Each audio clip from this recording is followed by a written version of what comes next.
BBA, BCA, BCom Computers, 100% placement guarantee. I create Degree College, Kukatpalli, Hyderabad.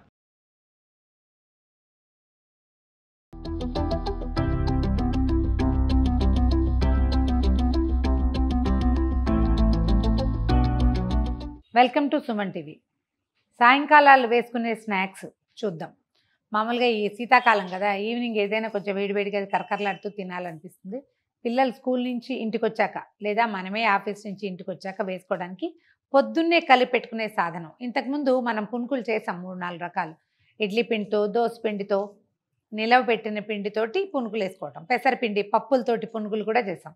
అయితే బియ్య పిండి పునుకులు, చల్ల పునుకులు అనేవాళ్ళు మా చిన్నప్పుడు. నాయనమ్మ బాగా చేసేవారు.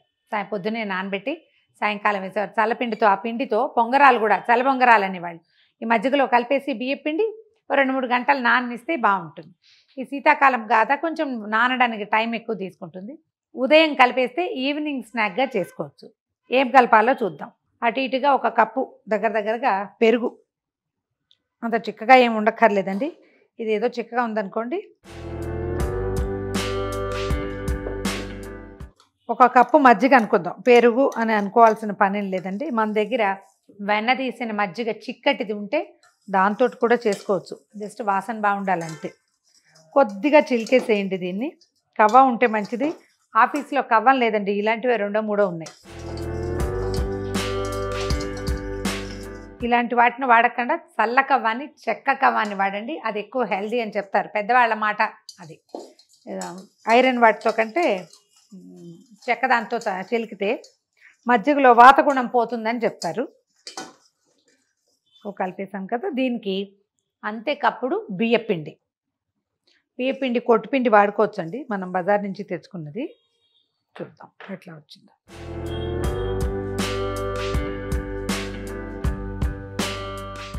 మనం ఏదో ఇట్లా అందరు కొలతలు అడుగుతారని చెప్తున్నా కానీ అందాజుగా చేస్తున్నానండి.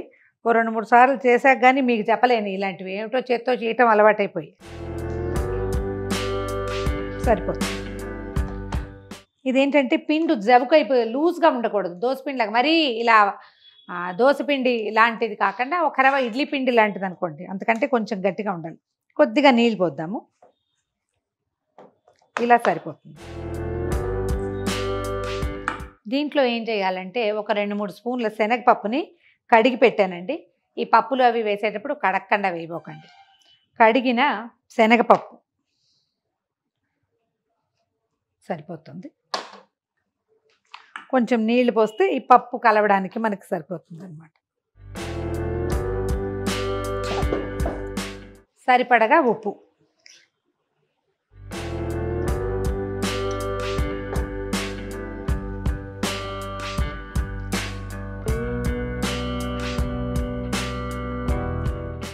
ఇది కొంచెం పులిసిన మజ్జిగ అయితే ఇంకా బాగుంటుంది కూడా. వెంటనే వేసుకోవచ్చు, 1-2 గంటల్లో వేసేసుకోవచ్చు. చలికాలం కదా, ఇప్పుడు మజ్జిగలు ఏం పులుస్తాయి, అసలు తోడుకోవడానికే చాలా కష్టపడుతుంది. ఇది ఏమిటో ఈ పనులు పెద్దగా ఇష్టం ఉండదండి నాకు. చేత్తో కలిపేసేద్దామని ఉంటుంది. మీ గౌరవార్థమే ఇవన్నీ వాడేస్తున్నాను నేను.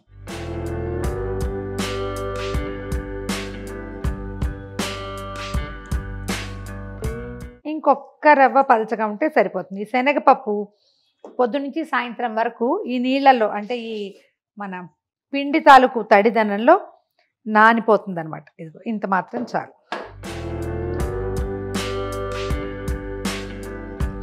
చూడండి, ఇప్పుడు కనిపిస్తుంది కదా. ఈ కన్సిస్టెన్సీలో కలిపేసి మూత పెట్టి పక్కన పెట్టేయండి. పొద్దున్నే కలిపేసామనుకోండి, మనం సాయంకాలం వేసుకోవడానికి బాగుంటుంది. మార్నింగ్ బ్రేక్ఫాస్ట్కి అంత బాగుండవండి పునుకులు. పొద్దున్నే నూనె పెట్టి అవన్నీ ఎక్కడ చేస్తాం. ఈవినింగ్ స్నాక్ కానీ బాగుంటుంది. మూత పెట్టి పక్కన పెట్టేసేద్దాము. పొద్దున్న నానబెట్టిన పిండి ఇదిగో చూడండి, శనగపప్పు ఎట్లా ఊరిపోయిందో. ఓకే, దీంట్లో కొంచెం 1 స్పూను జీలకర్ర,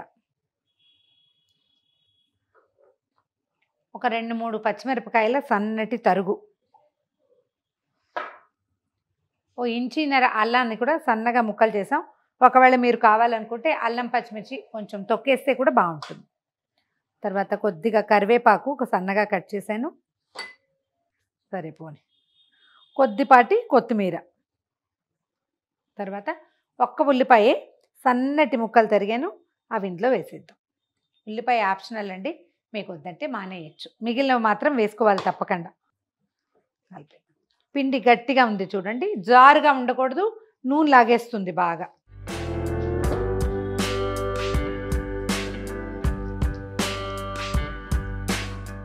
ఈ పిండిలో మనం ఈ కూర ముక్కలు అవి ఉల్లిపాయలు అవి ఇవి తరిగి వేసుకునే లోపల పొయ్యి మీద నూనె పెట్టేసి కొంచెం హైలో పెడితే ఒక మాత్రం మీడియం ఫ్లేమ్లో పెట్టినా సరే మనకి నూనె బాగా కాగితేనే పుణుకులు బాగా వస్తాయి, లేకపోతే నూనె లాగేస్తుంది. ఒక్క చిటికెడు సోడా వేస్తున్నానండి, ఇవి కొంచెం ఉబ్బుగా రావడానికి. ఒకవేళ మీ చాయిస్ లేకపోతే మానండి. నేను కూడా జనరల్గా సోడా వాడనండి, చాలా తక్కువ. ఇలాంటి వాటికి కొన్నిటికి ఏదో అదేదో తప్పనిసరిగా అయిపోతుందన్నమాట. ఒక్క నలకంతా జస్ట్ వేసే ముందు చాలా కొంచెం వేస్తే కొంచెం బాగా వస్తాయన్నమాట. ఈ వడల్లాగా జనరల్ పునుగుల్లాగా దీనికి నీళ్ళ తడి చేసుకోవద్దు, మనకి పిండి పలచనైపోతుంది.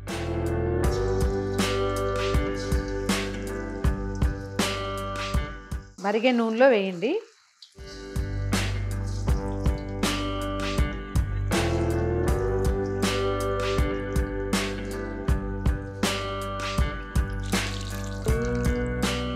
చకచకా వేసేసేయాలి.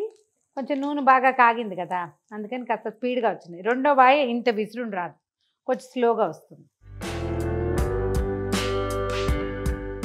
కొంచెం మంచి ముదురు రంగు వచ్చేదాకా వేయించాలి.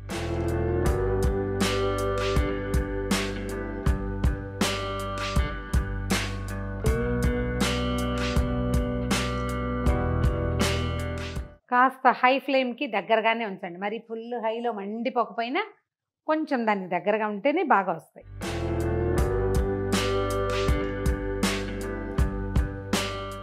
ఇంకొద్దిగా వేగనివ్వాలి. డార్క్గా వేగాయని అనిపించిన వాటిని తీసేద్దాము.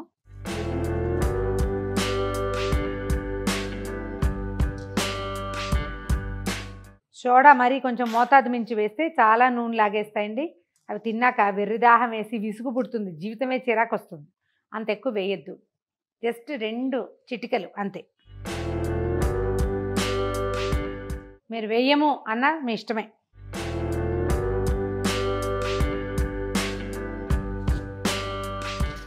ఇందులో 2 ముఖ్యమైన విషయాలు గుర్తుపెట్టుకోవాల్సింది ఏంటంటే, పిండి జవుకోకూడదు, నూనె కాకుండా పనికిరాదు. బాగా మంచిగా తెరులుతూ ఉండగా వేసుకోవాలన్నమాట. ఒక్క నిమిషం ఈ నురుగు తగ్గాక కదిపితే సరిపోతుంది. ఎలా వచ్చాయో చూద్దాం. చూడండి, క్రిస్ప్గా వచ్చినాయి. లోపల కొంచెం మృదువుగా ఉంటుంది, పైన కరకరలాడతాయి.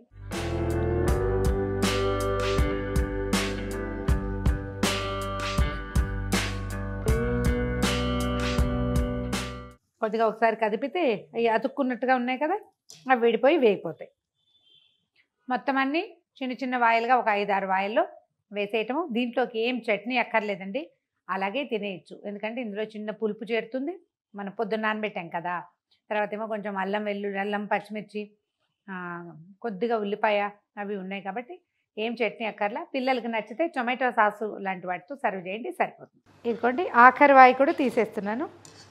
వేసిన నూనె ఇంచుమించుగా అంతా అక్కడే ఉంది.